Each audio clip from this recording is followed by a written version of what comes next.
Did Trump just threaten the Palestinian people in the Gaza Strip with, and I quote, death, and think that that was going to be enough to get them to act and to do what he wants? Has this man been living under a rock for the last 17 months? Has he completely missed the entire ongoing genocide that has been carried out by Israel targeting the Palestinian people that, oh, by the way, is made possible by the United States of America and its military, public, and political support? Now, before you come at me in the comments and say, oh, this is just the way that Trump negotiates, yes, I know he loves to post ranting, unhinged paragraphs of statements on Truth Social, whether it's targeting Russia or the Palestinians or Iran or whatever it may be, before he then tries to make some sort of a deal. And in this case, despite his history of very offensive rhetoric towards the Palestinians, who again are being targeted in an all out genocide,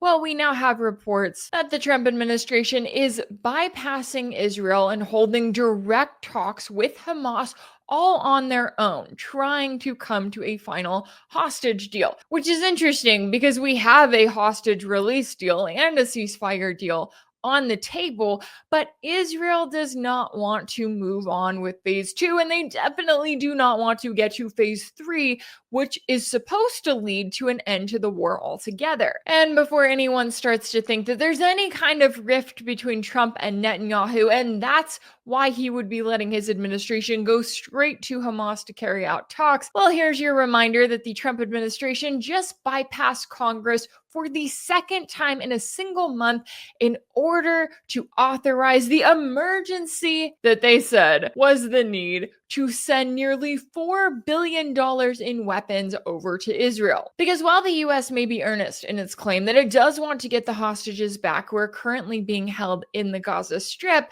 nothing says we want a ceasefire like sending Israel 2,000-pound bombs, which we all know are going to be used on one of the most densely populated areas of land on this planet. Yeah, the Trump administration is sending a very clear message to the world right now, and that's that, just like the Biden administration, they're all pro-genocide.